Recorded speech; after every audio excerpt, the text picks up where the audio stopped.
Could Deuce Knight be the guy at quarterback? It's not going to be easy. In a world full of podcasts, he's the undisputed heavyweight champion of hot takes, an Auburn sports homer, master of the book, and message board legend. Get your buttons buttoned and your hats flattened because the Top Button Podcast is about to kick off. And you don't want to miss your courtside seat. Now, here's your host, Charlie Five. What's up? We are back. It's another episode of the Top Button Podcast, and I'm your host, Charlie Five. Happy Friday. We are going to talk a little bit more about who could be the quarterback. What's the move next for Auburn at quarterback? We're going to talk to Deuce Knight today. Talked to KJ Lacey yesterday. Some interesting storylines about him from last football season, and he almost was an Auburn commit. And then just talk about who he is and what kind of effort Auburn's going to have to put in to pull this off. It's not going to be easy. But before we do, we got to give a shout out to our boy Ford Stokes. Let me tell you something that is easy, and that's verifying that all the hard work you've done to put in, to save, to grow your wealth is actually going to get you where you need to be. It's pretty easy to verify that. You just check out Ford Stokes, go to retirementresults.com/plan, and he'll give you a free portfolio analysis to make sure you're on the right path. And if you're not, he'll have several different suggestions, a lot of things he may have access to that you can't get in a lot of places elsewhere. He's the guy for you. Check him out. He's a big Auburn guy. Tell him War Eagle.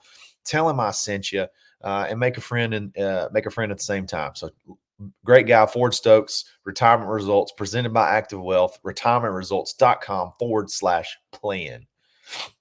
Okay, if you listened to the show yesterday, we talked about what the next moves were for Auburn at the quarterback position, because it seems like, again, I don't think the door is 100% closed, but there's not much light shining through those cracks. It's pretty much over with Juju Lewis.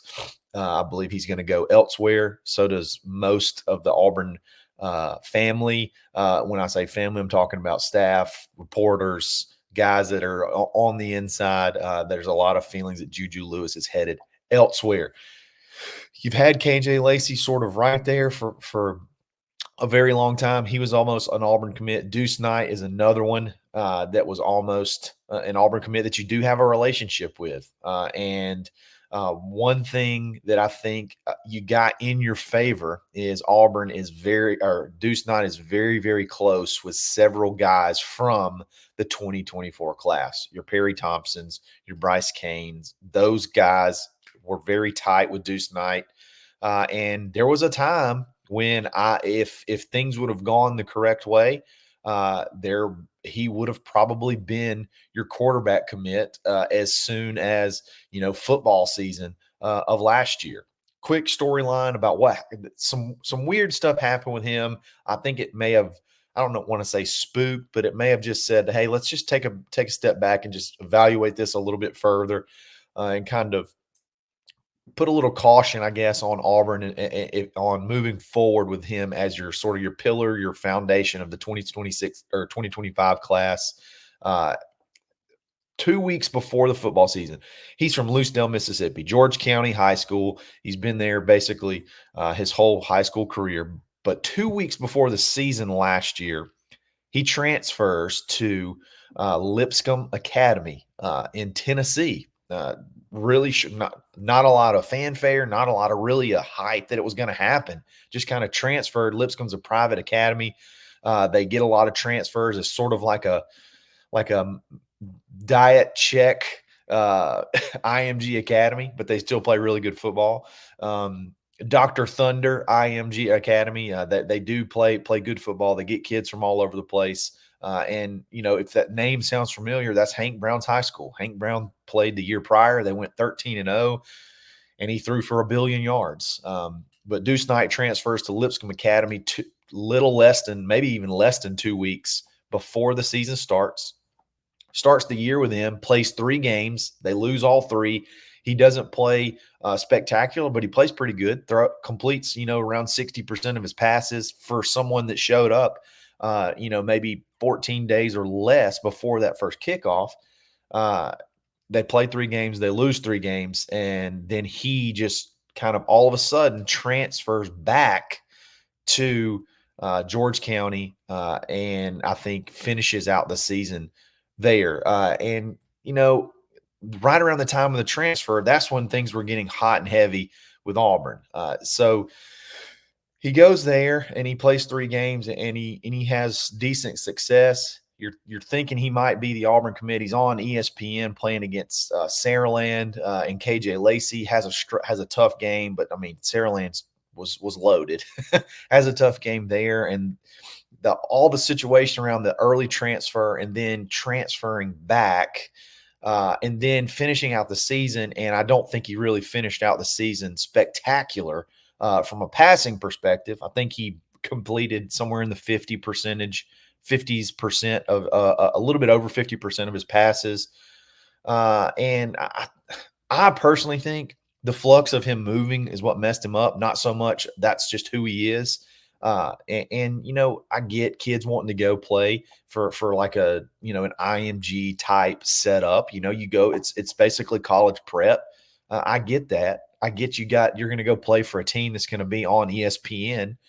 You go play for a team that's going to be on television. You get a chance to possibly shine on the big stage in the high school. I get wanting to do that, but I also can see how the movement, learning a playbook, and then trying to come back and then gel back with your team after you just left them 10 days prior.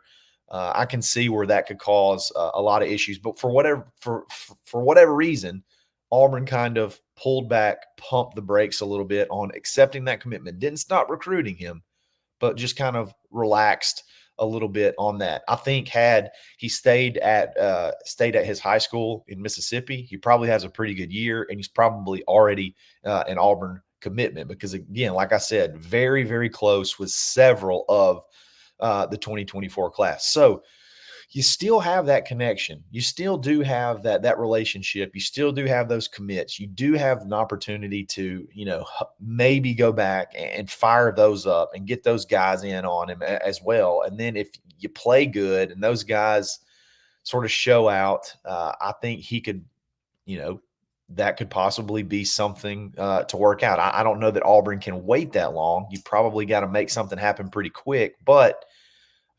regardless, I think there's at least a connection there. This is not just like what people say, oh, you're going after all these committed quarterbacks. Well, yes, but it's guys that you have a good relationship with. It's not like you're just calling random dudes that are committed elsewhere, and you're trying to, pull them last minute. No, these are guys you've fostered relationships with.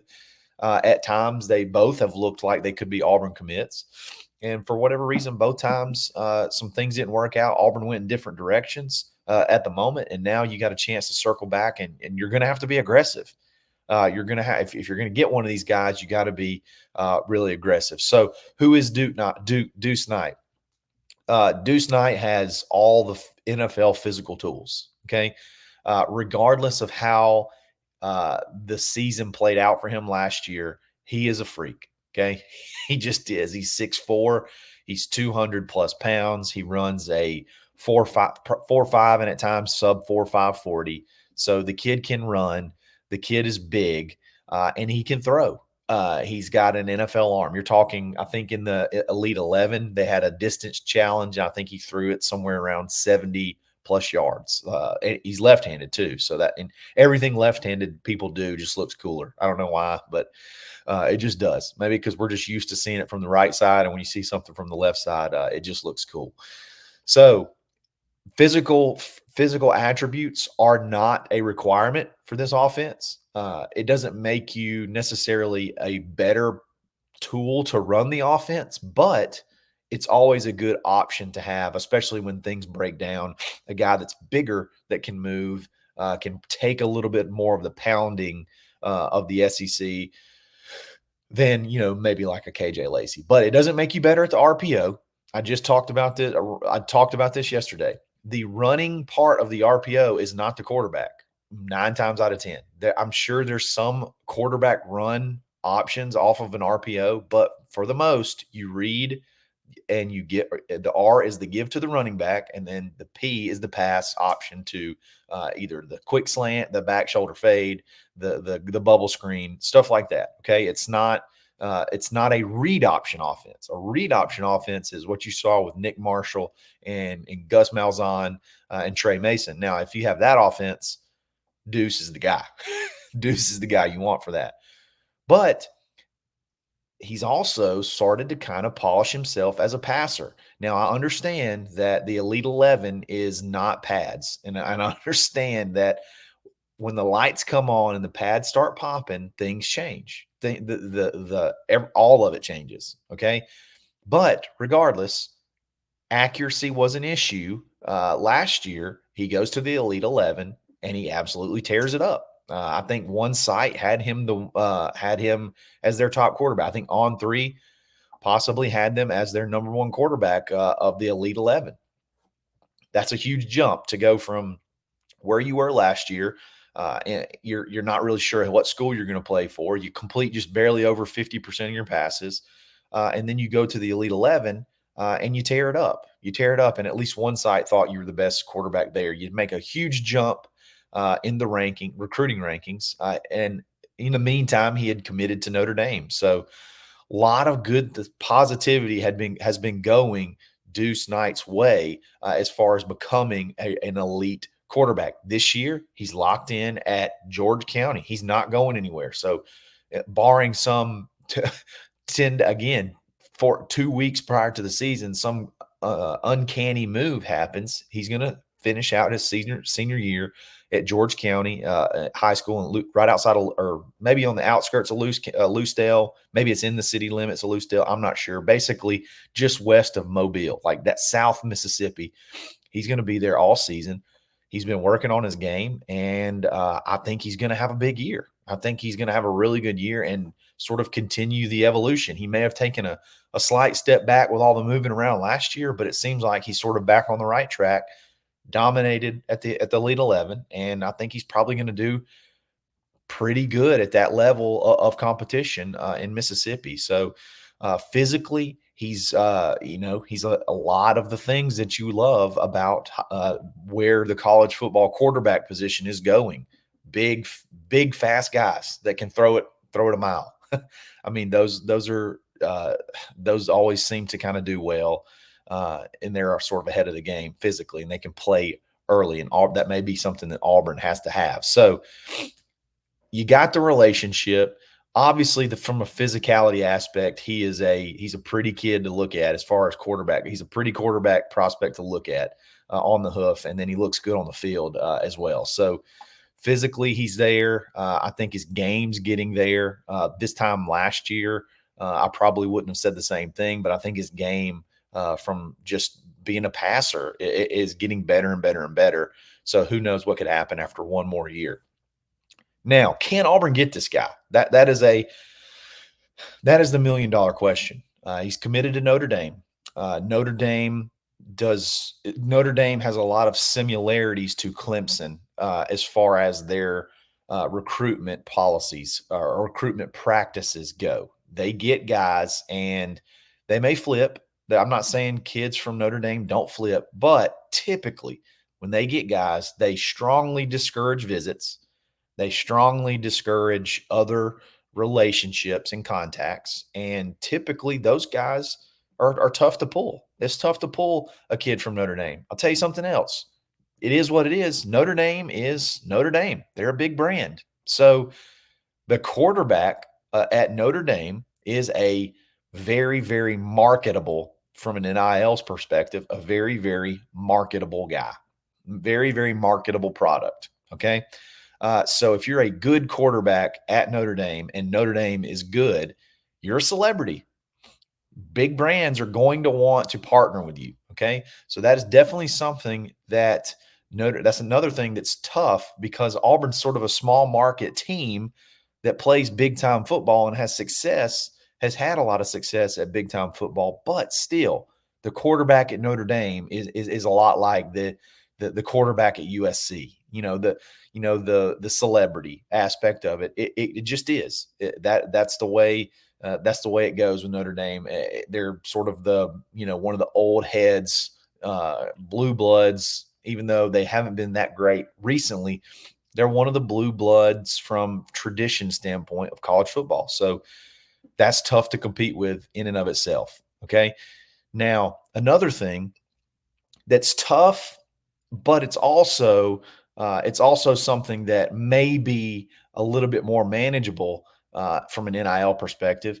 Is their NIL is very similar to Auburn's as far as transparency goes. Okay, they don't play games. They don't play it's very similar. What you see is what you get, and it's good. Okay, and it's competitive, and it's aggressive. But the good thing about that is that there is no imaginary stuff added to it to inflate the number to something that there's no way it'll ever be. And then Auburn has to go compete with an imaginary number. That's not going to be the case with Notre Dame. Okay, it's going to be, this is what it is, and it's basically, you're not going to have to hope that the dominoes fall correctly to get this. This is what it's going to be when you get here, and that's the same way with Auburn. So on the security of that is going to be hard to flip, but also knowing where you have to be and knowing that it's a real thing it is a kind of a pro in Auburn's direction. So if you know what that is, you know what you have to be to compete.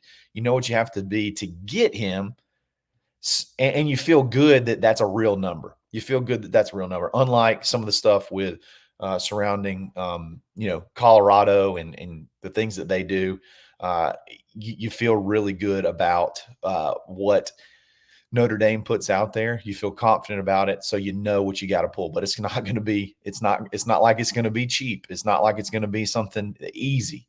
And you don't have any leverage right now. No, as Auburn, you have zero leverage. So you really got to put the guy. If you want Deuce Knight, everything you have is going to be tested. Everything from recruiting prowess to relationships to NIL.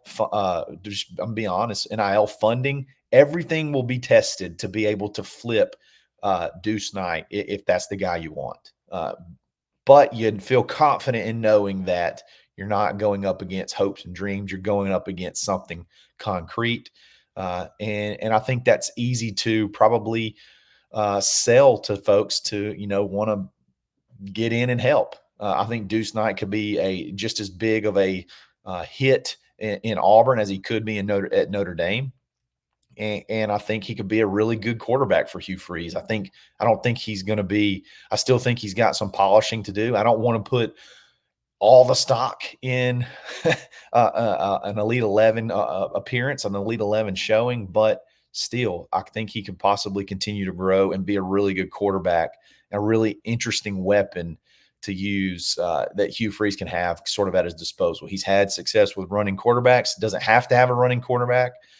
Deuce Knight would be somebody that could maybe open up a new type of a new element of this Hugh Freeze offense. So again, if I had to say which one would be an easier get, I think situationally KJ Lacey is probably a little bit more realistic, but I don't think either one of them are off the table. I don't think Deuce Knight is off the table. If Auburn really wants to go, they got to get extremely aggressive.